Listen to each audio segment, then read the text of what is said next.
ನಮಸ್ಕಾರ ಸ್ನೇಹಿತರೆ, welcome to my channel. ಗೃಹಲಕ್ಷ್ಮಿಯ 33ನೇ ಕಂತಿನ ಹಣ ಮೊದಲನೇ ಹಂತದಲ್ಲಿ ಬಿಡುಗಡೆ ಶುರುವಾಗಿದೆ. ಅಂತೂ ಇಂತೂ ಇದೇ ತಿಂಗಳಲ್ಲಿ ನಿಮಗೆ 32ನೇ ಕಂತಿನ ಹಣ ಕೂಡ ಬಂದಿತ್ತು ನೋಡಿ ಸ್ನೇಹಿತರೆ. ಅದ್ರ ಜೊತೆಯಲ್ಲಿ 33ನೇ ಕಂತಿನ ಹಣ ಕೂಡ ನಿಮಗೆ ಬಿಡುಗಡೆ ಶುರುವಾಗಿದೆ. ಯಾವ ಜಿಲ್ಲೆಗೆ ಬಿಡುಗಡೆ ಶುರುವಾಗಿದೆ ಅಂತ ನಾವು ನಿಮಗೆ ವಿಡಿಯೋದಲ್ಲಿ ತಿಳಿಸ್ಕೊಡ್ತಾ ಇದ್ದೀವಿ. ದಯವಿಟ್ಟು ವಿಡಿಯೋನ ಪೂರ್ತಿ ನೋಡಿ. ನೀವೇನಾದರೂ ಒಂದು ವೇಳೆ ಸ್ಕಿಪ್ ಮಾಡಿದ್ರೆ ನಾವು ಕೊಟ್ಟಿರೋ ಮಾಹಿತಿ ನಿಮಗೆ ಸಂಪೂರ್ಣವಾಗಿ ಅರ್ಥ ಆಗಲ್ಲ. ತುಂಬ ಜನ ಹೊಸ್ದಾಗಿ ನಮ್ಮ ಚಾನಲ್ ನೋಡ್ತಾ ಇದ್ದೀರಾ, ಆದರೆ ಸಬ್ಸ್ಕ್ರೈಬ್ ಮಾಡ್ಕೋತಾ ಇಲ್ಲ. ದಯವಿಟ್ಟು ಸಬ್ಸ್ಕ್ರೈಬ್ ಮಾಡ್ಕೊಳ್ಳಿ. ಗೃಹಲಕ್ಷ್ಮಿಯ ಇನ್ನಷ್ಟು ಖಚಿತ ಮಾಹಿತಿಗಳು ನಾವು ನಿಮಗೆ ತಿಳಿಸ್ಕೊಡ್ತಾ ಇದ್ದೀವಿ. ಹಾಗೆ ಕೆಲವರು ಯೂಟ್ಯೂಬರ್ಸ್ಗಳು ಕೂಡ ನಮ್ಮ ಚಾನಲ್ ನೋಡ್ತಾ ಇದ್ದೀರಾ, ದಯವಿಟ್ಟು ನೀವು ಕೂಡ ಸಬ್ಸ್ಕ್ರೈಬ್ ಮಾಡ್ಕೊಳ್ಳಿ. ಹಾಗೆ ನೋಡೋಕ್ಕೆ ಹೋಗಬೇಡಿ, ಯಾಕಂದರೆ ಕಮೆಂಟ್ ಮಾಡ್ತಾ ಇದ್ದೀರಾ, ಖಂಡಿತವಾಗ್ಲೂ ಗೊತ್ತು ನಮಗೆ. ನೀವು ಒಂದ್ಸರಿ ಸಬ್ಸ್ಕ್ರೈಬ್ ಮಾಡಿಕೊಂಡು ನಮ್ಮ ಚಾನಲ್ನ ಫಾಲೋ ಮಾಡಿ. ಇನ್ನು ಹೊಸ CM DK ಶಿವಕುಮಾರ್ ಅವರು ಬಂದು 2 ತಿಂಗಳು ಕಳೆದಿದೆ ನೋಡಿ. ಅವರು ಬಂದ ಮೇಲೆ ನಿಮಗೆ 32ನೇ ಕಂತಿನ ಹಣ ಕೂಡ ಬಿಡುಗಡೆ ಆಯಿತು. 31ನೇ ಕಂತಿನ ಹಣ ಮಾಜಿ ಸಚಿವೆ ಲಕ್ಷ್ಮೀ ಹೆಬ್ಬಾಳ್ಕರ್ ಮೇಡಮೇ ಹೇಳಿಕೆ ನೀಡಿದರು ನೋಡಿ. ನಾವು ಈಗ 30 ಹಾಗೂ 31ನೇ ಕಂತಿನ ಹಣ ಏನಿದೆ 4,000 ರೂಪಾಯಿ ಒಟ್ಟಿಗೆ ಬಿಡುಗಡೆ ಮಾಡ್ತಾ ಇದ್ದೀವಿ ಅಂತ ಹೇಳಿದ್ರು. ಅವ್ರು ಹೇಳಿದ ಪ್ರಕಾರನೇ ನಿಮಗೆ 30ನೇ ಕಂತಿನ ಹಣ 2,000 ರೂಪಾಯಿ ಬಿಡುಗಡೆ ಮಾಡಿದ್ರು. 31ನೇ ಕಂತಿನ ಹಣ DBT ಪ್ರೊಸೆಸಿಂಗ್ ಶುರುವಾಗಿತ್ತು. ಆಗ ಅವರು ತಮ್ಮ ಸಚಿವ ಸ್ಥಾನನ ಕಳ್ಕೊತಾರೆ. ಯಾಕೆ ಅಂದರೆ ಮಾಜಿ CM ಸಿದ್ದರಾಮಯ್ಯ ಅವರು ರಾಜೀನಾಮೆ ಕೊಡ್ತಾರೆ, ಹಾಗಾಗಿ ಅವ್ರಿಗೆ ಸಚಿವ ಸ್ಥಾನ ಹೋಗಿರುತ್ತೆ. ಅದಾದಮೇಲೆ ನಿಮಗೆ ಖಂಡಿತವಾಗ್ಲೂ ಗೊತ್ತೇ ಇದೆ, ಇವತ್ತು ಕೂಡ ಮಹಿಳಾ ಮತ್ತು ಮಕ್ಕಳ ಕುಟುಂಬ ಕಲ್ಯಾಣ ಇಲಾಖೆಗೆ ಯಾವುದೇ ರೀತಿ ಯಾರೂ ಸಚಿವರಿಲ್ಲ. ಖಂಡಿತವಾಗ್ಲೂ ಲಕ್ಷ್ಮೀ ಹೆಬ್ಬಾಳ್ಕರ್ ಮೇಡಮ್ ಬರ್ತಾರೆ ಅಂತ ನಮ್ಮ ಅನಿಸಿಕೆ ಇತ್ತು. ಆದರೂ ಇಲ್ಲಿವರೆಗೂ ಯಾವುದೇ ರೀತಿ ಯಾರಿಗೂ ಸಚಿವೆ ಸ್ಥಾನ ಕೊಟ್ಟಿಲ್ಲ ನೋಡಿ ಸ್ನೇಹಿತರೆ. ಯಾವುದೇ ರೀತಿ ಸಚಿವೆ ಸ್ಥಾನ ಇಲ್ಲ ಅಂದರೂ, ಅಂದರೆ ಸಚಿವರು ಇಲ್ಲ ಅಂದರೂ ಕೂಡ ಖಂಡಿತವಾಗ್ಲೂ 31 ಹಾಗೂ 32ನೇ ಕಂತಿನ ಹಣ ಕೂಡ ನಿಮಗೆ ಬಿಡುಗಡೆ ಆಗಿತ್ತು. ಆಗಿ 31ನೇ ಕಂತಿನ ಹಣ ಮುಗಿದು ಈಗ 32ನೇ ಕಂತಿನ ಹಣ ಈಗಾಗಲೇ ಒಂದು 80% ಜನರಿಗೆ ಜಮೆ ಆಗಿದೆ ನೋಡಿ. ಇದೇ ಹೊತ್ತಲ್ಲಿ ನಿಮಗೆ ವರಮಹಾಲಕ್ಷ್ಮಿ ಹಬ್ಬ ಕೂಡ ಬಂದಿದೆ. ವರಮಹಾಲಕ್ಷ್ಮಿ ಹಬ್ಬದ ಪ್ರಯುಕ್ತ 100% ಸರ್ಕಾರದಿಂದ ನಿಮಗೆ 33ನೇ ಕಂತಿನ ಹಣ, ಮೊದಲು 33ನೇ ಕಂತಿನ ಹಣ ಯಾವುದಪ್ಪ ಅಂದರೆ ನೋಡಿ, ಅದು ಜೂನ್ ತಿಂಗಳ ಕಂತಿನ ಹಣ ಮೊದಲನೇ ಹಂತದಲ್ಲಿ ನಿನ್ನೆ ಸಂಜೆಯಿಂದಲೇ ಬಿಡುಗಡೆ ಶುರುವಾಗಿದೆ. ಯಾವ ಜಿಲ್ಲೆಗೆ ಅಂದರೆ ನೋಡಿ, ಅದು ಗುಲ್ಬರ್ಗ ಜಿಲ್ಲೆಗೆ ಮಾತ್ರ ಬಿಡುಗಡೆ ಶುರುವಾಗಿದೆ ಸ್ನೇಹಿತರೆ. ಹೌದು, 100% ಗುಲ್ಬರ್ಗಕ್ಕೆ ನಿಮಗೆ 33ನೇ ಕಂತಿನ ಹಣ ಬಿಡುಗಡೆ ಶುರುವಾಗಿದೆ. ಯಾರೆಲ್ಲ ಆ ಜಿಲ್ಲೆಯವರಾಗಿರ್ತೀರಲ್ಲ, ನಮಗೆ ಕಮೆಂಟ್ ಮಾಡುವ ಮೂಲಕ ತಿಳಿಸಿ. ಖಂಡಿತವಾಗ್ಲೂ ನಮ್ಮ ಸಬ್ಸ್ಕ್ರೈಬರ್ಸ್ಗೆ ಆಗಲಿ ನಮ್ಮ ವ್ಯೂವರ್ಸ್ಗೆ ಆಗಲಿ ತುಂಬ ಹೆಲ್ಪ್ ಆಗುತ್ತೆ. ಯಾಕೆ ಅಂದರೆ 33ನೇ ಕಂತಿನ ಹಣ ನಿಮ್ಮ ಜಿಲ್ಲೆಗೆ ಮೊದಲನೇ ಹಂತದಲ್ಲಿ ಬಿಡುಗಡೆ ಶುರುವಾಗಿದೆ.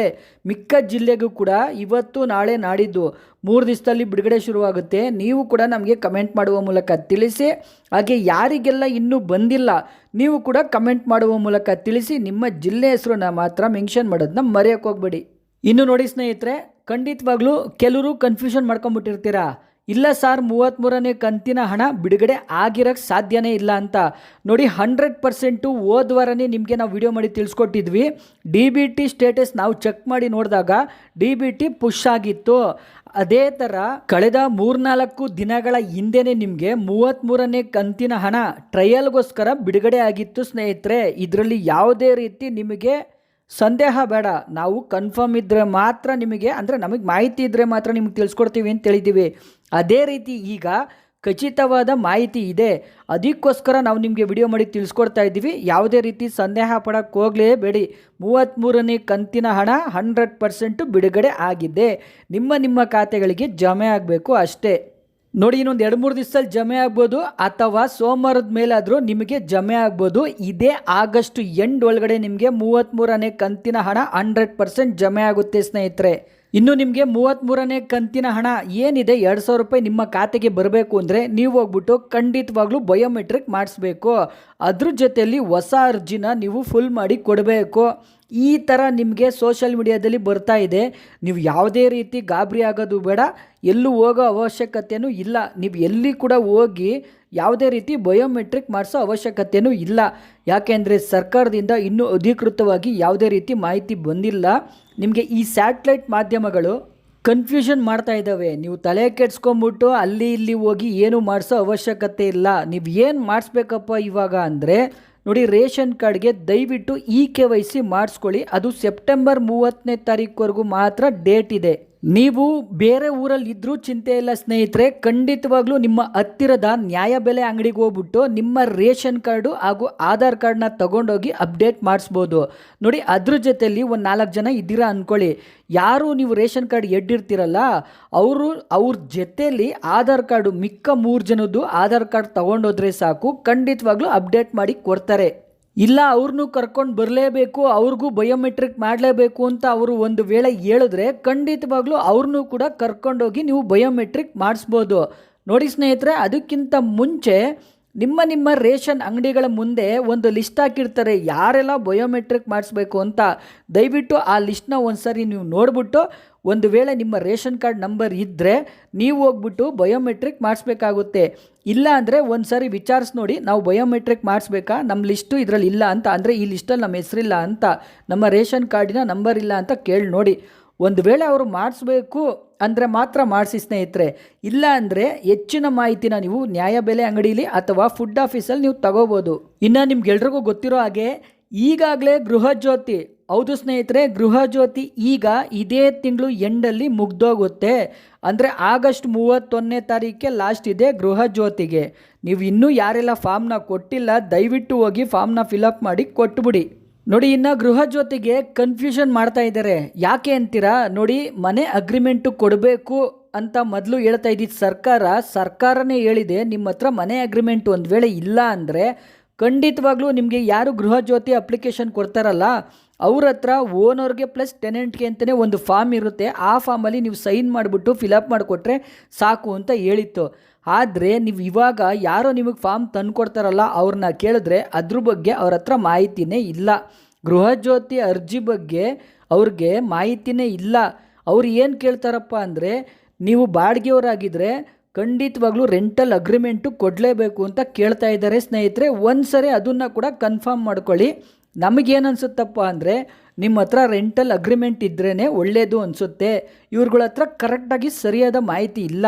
ಅದಕ್ಕೋಸ್ಕರ ನೀವು 200 ಯೂನಿಟು ನಿಮಗೆ ಫ್ರೀ ಬೇಕು ಅಂದರೆ ಖಂಡಿತ ರೆಂಟಲ್ ಅಗ್ರಿಮೆಂಟ್ ಮಾಡಿಸಿ ಇಟ್ಕೊಂಡಿರ್ರಿ. ನೋಡಿ ಸ್ನೇಹಿತರೆ, ಇನ್ನು ಗ್ಯಾಸ್ ಬಗ್ಗೆ ನೋಡಿ, ಇಂದಿನ ವಿಡಿಯೋದಲ್ಲಿ ಕೂಡ ನಾವು ನಿಮಗೆ ಸಾಕಷ್ಟು ಬಾರಿ ತಿಳಿಸ್ಕೊಟ್ಟಿದ್ದೀವಿ. ಮತ್ತೆ ಕೆಲವರು ಕಮೆಂಟ್ ಮಾಡ್ತಾ ಇದ್ದೀರಾ, ಸರ್ ಡೇಟ್ ಏನಾದರೂ ಮುಗ್ದೋಗಿದೆಯಾ ಅಂತ. ನೋಡಿ ಆಗಸ್ಟ್ 23ನೇ ತಾರೀಕುವರೆಗೂ ಡೇಟ್ ಇದೆ. ನೀವು ಅಷ್ಟರಲ್ಲಿ ಖಂಡಿತವಾಗ್ಲೂ ನಿಮ್ಮ ಯಾವುದು ಇಂಡಿಯನ್ ಆದರೂ ಸರಿ ಅಥವಾ ಭರತ್ ಆದರೂ ಸರಿ HP ಆದರೂ ಸರಿ, ಯಾವುದು ನಿಮ್ಮ ಗ್ಯಾಸ್ ಇದೆ ಆ ಏಜೆನ್ಸಿಗೆ ಹೋಗ್ಬಿಟ್ಟು ನಿಮ್ಮ ಆಧಾರ್ ಕಾರ್ಡ್ ತಗೊಂಡೋದ್ರೆ ಸಾಕು, ಖಂಡಿತವಾಗ್ಲೂ ಅವರು KYC ಮಾಡಿಕೊಡ್ತಾರೆ. ಯಾವುದೇ ರೀತಿ ಟೆನ್ಷನ್ ಇಲ್ಲ. ಅಥವಾ ನೋಡಿ ಸೋಷಿಯಲ್ ಮೀಡಿಯಾದಲ್ಲಿ ತುಂಬ ವೀಡಿಯೋಸ್ ಇರುತ್ತೆ, ಖಂಡಿತವಾಗ್ಲೂ ಅದನ್ನು ಒಂದು ಸಾರಿ ನೋಡಿ. ಆನ್ಲೈನಲ್ಲಿ ನಿಮ್ಮ ಮನೇಲೇ ಕೂತ್ಕೊಂಡು ನಿಮ್ಮ ಮೊಬೈಲಿಂದನೇ 2 ನಿಮಿಷದೊಳಗಡೆ ನೀವು ಆರಾಮಾಗಿ KYC ಮಾಡ್ಕೋಬೋದು. ನೋಡಿ ಸ್ನೇಹಿತರೆ, ಇನ್ನು ಸರ್ಕಾರದಿಂದ ಇಲ್ಲಿವರೆಗೂ ಯಾವುದೇ ರೀತಿ ಇಂದಿರಾ ಕಿಟ್ನ ಕೊಡ್ತಾ ಇಲ್ಲ. ಕಮೆಂಟ್ ಮಾಡಿದ್ದೀರಾ, ಖಂಡಿತವಾಗ್ಲೂ ಇಂದಿರಾ ಕಿಟ್ ಕೊಟ್ಟಿಲ್ಲ. ಕೊಟ್ಟರೆ ಅದ್ರ ಬಗ್ಗೆ ಏನೇ ಮಾಹಿತಿ ಇದ್ರೂ ನಾವು ನಿಮಗೆ ತಿಳಿಸ್ಕೊಡ್ತೀವಿ. ಯಾವುದೇ ರೀತಿ ಫೇಕ್ ನ್ಯೂಸ್ನ ನೋಡ್ಬಿಟ್ಟು ಖಂಡಿತ ಕನ್ಫ್ಯೂಷನ್ ಮಾಡ್ಕೊಳ್ಳೋಕೆ ಹೋಗ್ಬೇಡಿ, ಸರ್ಕಾರ ಇನ್ನೂ ಕೊಟ್ಟಿಲ್ಲ. ನೋಡಿ ಸ್ನೇಹಿತರೆ, ಅಂತೂ ಇಂತೂ ನಿಮಗೆ ಗೃಹಲಕ್ಷ್ಮಿಯ 33ನೇ ಕಂತಿನ ಹಣ ಕೂಡ ಬಿಡುಗಡೆ ಆಗಿದೆ. 32ನೇ ಕಂತಿನ ಹಣ ಇನ್ನೂ ಕೆಲವರಿಗೆ ಬಂದಿಲ್ಲ, ಕಮೆಂಟ್ ಮಾಡ್ತಾ ಇದ್ದೀರಾ. ನಿಮಗೆ 32, 33ನೇ ಕಂತಿನ ಹಣ 4,000 ರೂಪಾಯಿ ಒಟ್ಟಿಗೆ ಬರುತ್ತೆ. ತಲೆ ಅಂತೂ ಕೆಡ್ಸ್ಕೊಳಕ್ಕೆ ಹೋಗಬೇಡಿ. ನಿಮಗೆ ಗೊತ್ತು ಸ್ನೇಹಿತರೆ, ಒಂದು ಸಾರಿ ಗೃಹಲಕ್ಷ್ಮಿಯ ಹಣ ಬಿಡುಗಡೆ ಶುರುವಾದರೆ 10ರಿಂದ 15 ದಿವಸ ಬೇಕು 1,25,00,000 ಗೃಹಲಕ್ಷ್ಮಿಯರ ಖಾತೆಗೆ ಬರೋಕ್ಕೆ. ಇನ್ನೊಂದು 2-3 ದಿವಸದಲ್ಲಿ ನಿಮ್ಮ ಖಾತೆಗಳಿಗೆ 2,000 ರೂಪಾಯಿ ಬರುತ್ತೆ. ಅದು 33ನೇ ಕಂತಿನ ಹಣ ಸ್ನೇಹಿತರೆ. ಗೃಹಲಕ್ಷ್ಮಿಯ ಇನ್ನಷ್ಟು ಹೆಚ್ಚಿನ ಮಾಹಿತಿಗಾಗಿ TV2 ನ್ಯೂಸ್ ಚಾನಲನ್ನು ಸಬ್ಸ್ಕ್ರೈಬ್ ಮಾಡಿಕೊಳ್ಳಿ. TV2 ನ್ಯೂಸ್ ನಿತ್ಯ ನಿರಂತರ ನಿಮ್ಮೊಂದಿಗಿರುತ್ತದೆ.